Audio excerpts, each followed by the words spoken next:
¿Quiénes somos? ¿Quiénes somos?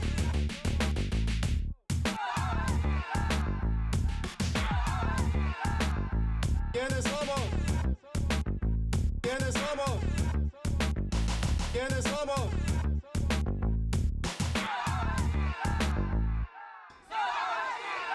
Immigrants make up about 17% of the U.S. workforce. That's 1 in every 6 workers here in the U.S. Undocumented immigrants make about 10% of the California's workforce. And immigrants are not here to just do low-skilled work. They are bosses too. 1 in every 3 businesses here in the state of California is owned by an immigrant. I'm Edgar Aguilar, and today we have 2 of those business owners, Maria and Rigo. Welcome to CHIRLA TV. Thank you for having us. Hi everyone, this is Pedro, joining Edgar as well. And thank you all for coming. I'm really excited for this show. We're talking about immigrant excellence here. It's not Immigrant Heritage Month here at CHIRLA TV, it's Immigrant Heritage Year. Every year we have here excellence. So thank you for joining us. Tell us a little bit about yourself. We want to get to know what it takes to be a business owner as an immigrant. So we'll start with you, Rigo. Okay, first of all, what it takes is you really got to have the ganas to run a business because it takes a lot of passion and time. And if you have it, I think you have the ingredients that you need. So when did you start? What's your beginning? When did you come to the U.S.? Well, I came to the U.S. when I was 11 years old back in 2001. And I started my business just when I was 23 years old. And so far, I've had the business for 7 years. Wow, that's really inspirational. And for you, Maria, what's your origin story? So hi everybody, my name is Maria Barrera. I'm the owner of Athena Acupuncture and Wellness Center. I came to the United States when I was 6 years old. I was born in Guadalajara, Jalisco. And I got involved in activism actually really early at CHIRLA. I was an organizer with them.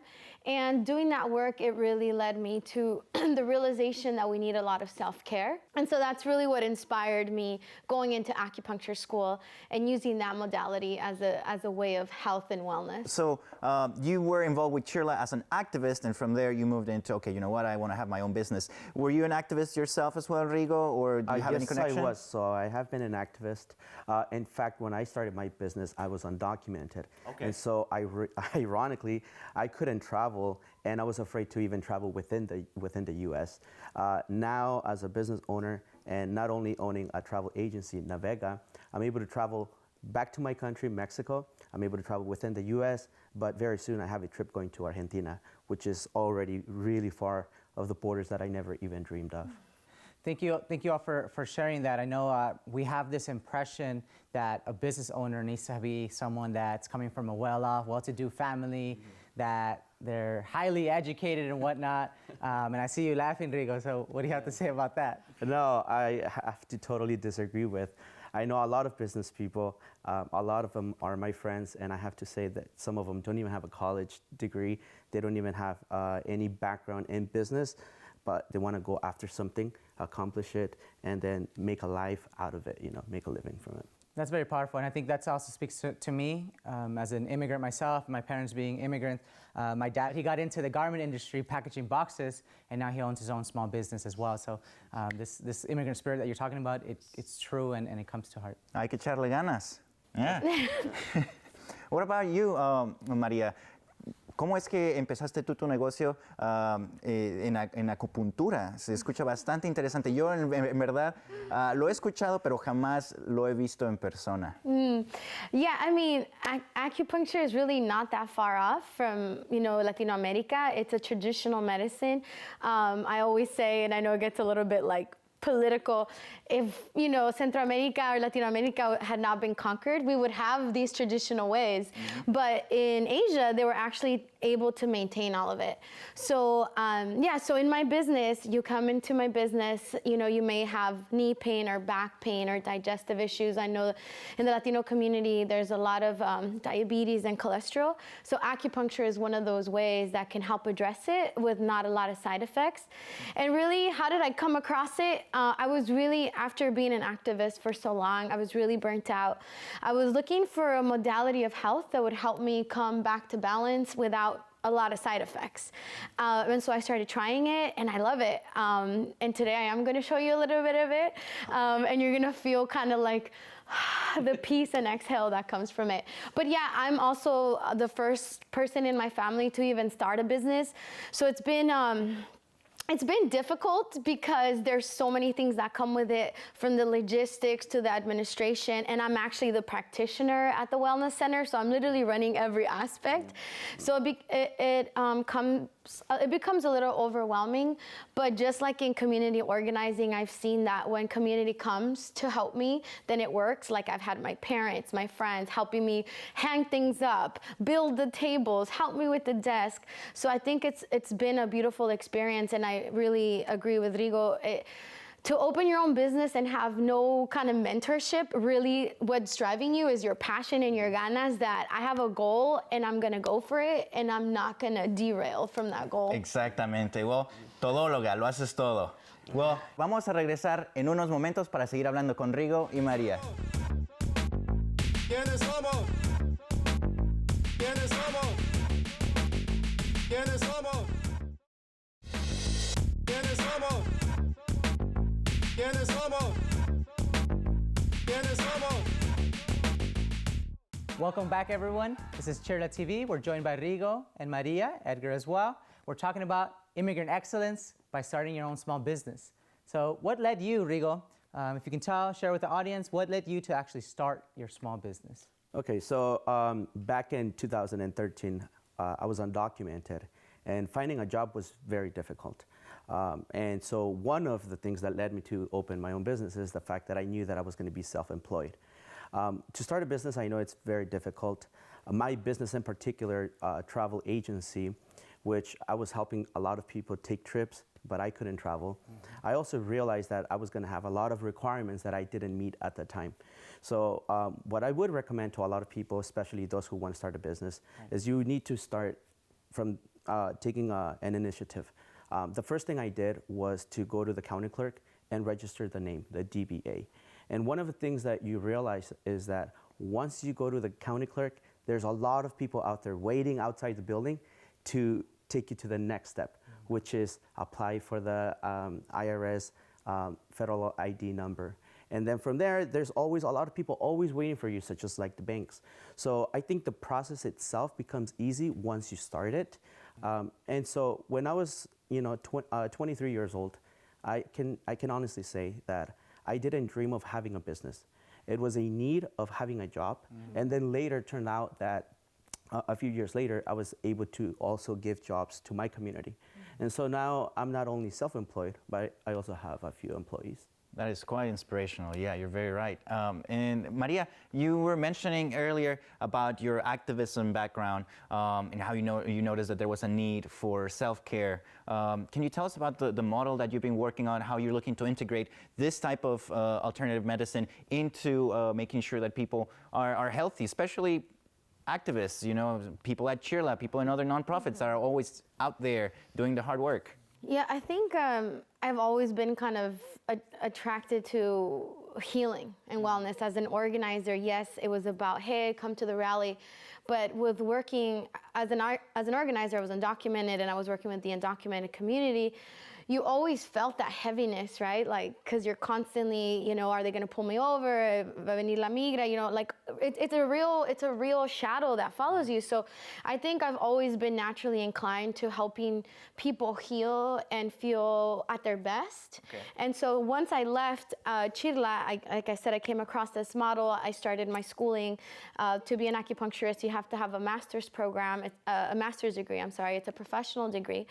And so now that I've done it, and now that I open my own wellness center, I am forever an activist. Like I am forever going to be fighting for the balance on this earth, for justice, so that all humans are happy. And so I want to bring this model to nonprofits and social justice organizations as a way to maintain the health and the sustainability of staff, of the organizers, of the members, because as you know, social justice movements are for the long haul.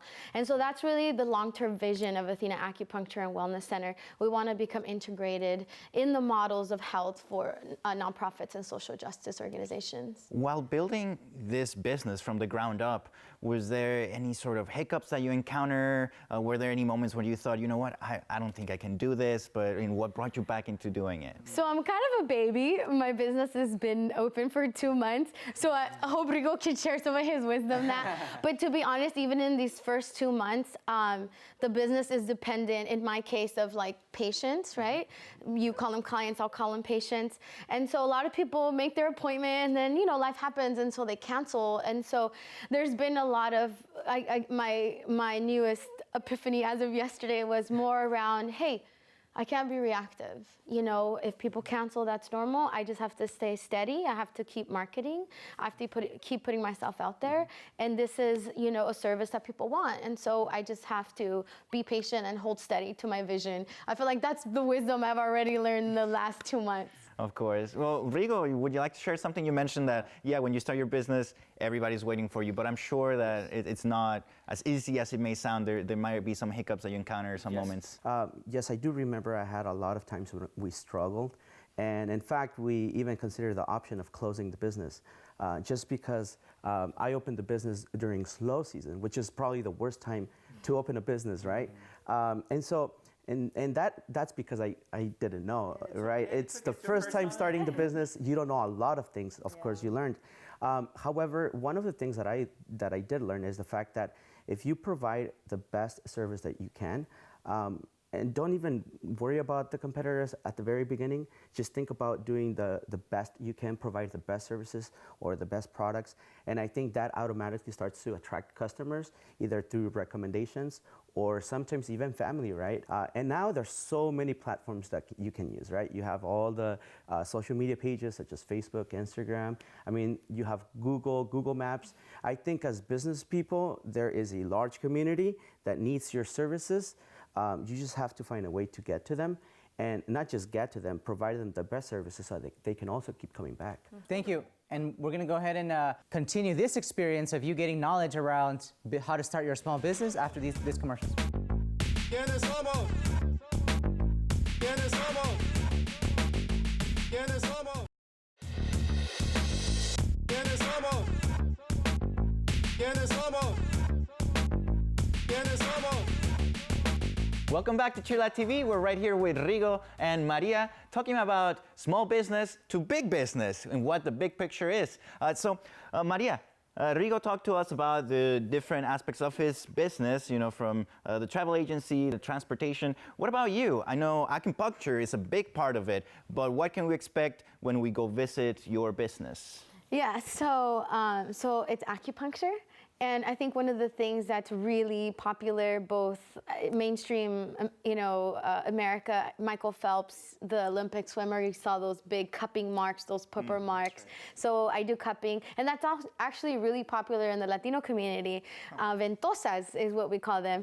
And come to find out, when I learned the technique, my mom was like, oh, sí, tu abuelita hacía las ventosas. And so tengo muchas señoras que vienen, oh, sabes hacer las ventosas, do them to me. So that's really my second most popular service of cupping. And the third is herbs. So again, very, very connected to our own traditions, how to use your herbs, like drink mint if you have a bellyache. So I use a lot of herbs as a way for people to stop taking other medications that have side effects. And in my training as an acupuncturist, you also learn about movement and healing and about nutrition. So all of those aspects, when you come into Athena Acupuncture and Wellness Center, you just tell me what hurts and I'll use any of those acupuncture, cupping, herbs, and movement or nutrition when you come see me. How long does it take to master something like this? So it's a master's program, and there's also now like a doctoral program. So it is a professional degree, and the schooling for acupuncture school, it ranges from 3.5 years to 4 years, and you do have to have a bachelor's degree before. Very thorough. Very thorough, yeah. And then for Rigo, just if you had one thing to say para la comunidad que nos está escuchando, ¿qué gustaría decirles sobre si están interesados o están curiosos de empezar su negocio? ¿Qué le dirías? Si tienen la curiosidad de empezar su negocio, si tienen las ganas de empezarlo, es muy sencillo. Tienes que intentar. No te quedes con qué es lo que hubiera hecho, o no te quedes con esa espinita de que si yo lo hubiera hecho, ¿en dónde estuviera? Simplemente inténtalo. Y sobre todo, para la gente inmigrante, para todos ustedes que ya hicieron su recorrido de tan lejos, hay personas que vienen de Centroamérica, personas que vienen de México y ya han tomado un camino muy largo, ya han decidido cambiar sus vidas. Yo no veo la razón por la que no deberían de tomar otro cambio en sus vidas que estoy seguro que no se van a arrepentir.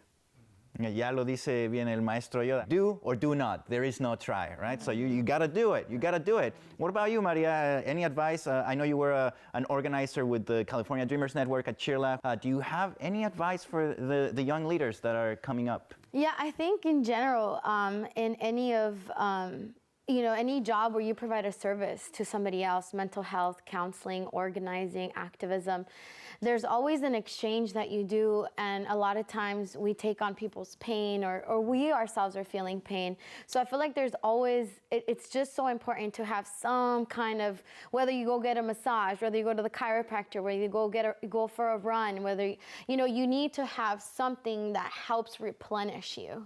And so for me, obviously, my go-to and what I obviously am passionate about is traditional Chinese medicine, aka acupuncture, for that. And one thing I didn't mention earlier is that it's fully integrated now in the U.S. healthcare system. So health insurance does actually cover acupuncture. So a lot of people that didn't have access to it can now have access to it. But obviously my passion is to bring it to the undocumented community because a lot of time health services are limited.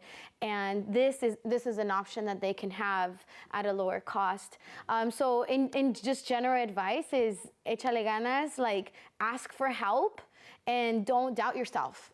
Don't doubt yourself and just be confident in what you believe in. And through listening to you all, I also heard be patient, right? In terms of like that there's going to be upsets and shortfalls. And so future goals, Maria. Future goals, I want Athena Acupuncture and Wellness Center all across the country. And because the focus of Athena Acupuncture and Wellness Center is specifically social justice, activists, undocumented community, low-income community. And I want that model of health to be across the nation. And actually, también, I would love to connect once, like in other countries, because acupuncture exists all over the world. Mm-hmm. Quickly for you, Rigo, any goals, future goals? For me, before starting the business, my goal was to go back to Mexico. When I opened the business, my goal was to help people go back to Mexico because I work with my Mexican community. But now my goal is to not just help my customers go to Mexico. My goal is to help customers go back to their countries and also visit other countries because when you start traveling, you realize that all immigrants, we're pretty much all the same, right? We're good people, we're hardworking people, we have great culture, great music, great food. Why not go back and try other countries? So that's pretty much my goal, is to help those customers go to other countries as well. Thank you, Rigo. Well said. And the moment of truth is here after these messages. We're actually going to get acupuncture here by Maria. Is going to give us a sample of what she does. Stay tuned. ¿Quiénes somos? ¿Quiénes somos? ¿Quiénes somos? ¿Quiénes somos? ¿Quiénes somos? ¿Quiénes somos? ¿Quiénes somos? Welcome back to CHIRLA TV with, again, our guests, Maria and Rigo. Rigo is not going to marry anyone, but Maria is going to practice some of what she does at her small business, which is acupuncture. Tell us what you're going to do today. So the first thing I want to show you is the needle, because I have a lot of people who are scared and they freak out. So I just want to show you. The needle is actually thinner than a hair. You can go ahead and touch it. Yep. Okay. Oh, yeah. So a lot of people are like, oh, no quiero ir, son agujas. But really, they're like 42 of these fit in one of the doctor's visit needles, okay? So today what we're gonna be doing is we're gonna be using auricular acupuncture, which means we're gonna use your ear as a microcosm for your body. So I'm using 4 points today, and these points are what we call the calming points. So what they're actually doing in your body is they are calming your central nervous system. So your central nervous system is the one that does fight or flight, which is the one that like shoots out those stress hormones when you're in a stressful situation like traffic, late to a meeting. And so today, since we know these guys work really hard, they're gonna get a treatment, a calming treatment, okay? This type of acupuncture we also use in trauma type environments like post Katrina or post hurricanes, people were getting this type of acupuncture to calm people. A ver, vamos. ¿Ya estás preparada? ¿Tienes tu coat y todo? My coat. So I'm gonna first clean their ears. Okay. Y él también, ¿verdad? Pedro as well. So I'm just gonna clean the ears. That's what you get for coming to CHIRLA TV. All right. Are you nervous? I'm a little bit nervous. It's my first time. So I've never we're done gonna- acupuncture. So we're gonna do Edgar first since he's the most nervous. Pedro's already done acupuncture before. Okay, Edgar. So we're gonna do the nervous now? first one. You won't be after this. Ah, he has the first one. Breathe, Edgar, breathe. How does it And feel? this is supposed to calm me down, right? It'll calm you down after you. So right now his excitement is up because it's a new thing. That's right. All right, just take some deep breaths. One of the techniques I teach my patients is I inhale peace and I exhale stress. Okay, now we're gonna do Pedro on this side. And that's it, yeah. Why are you leaning to one side? So Pedro's a veterano. He's already had this a lot of times, so he's fine. I'm just ticklish, so if you see me move, it's because it's ticklish. All right, and that's it. And now you just relax for 20 minutes. So we'll do what we always end with in a lot of my sessions. Ready? I inhale peace, and I exhale stress. I inhale peace, I exhale stress. And last one, I inhale peace, and I exhale stress. Thank you all for joining us today. Remember to support immigrant-owned businesses. Where can we find more information about your business, Maria? www.athenaacupuncture.me. And www.navega.us. Well, there you have it, folks. We're not La Oreja de Van Gogh, todavía tengo las dos. Nos vemos la próxima semana aquí en CHIRLA TV. ¿Quiénes somos? ¿Quiénes somos? ¿Quiénes somos?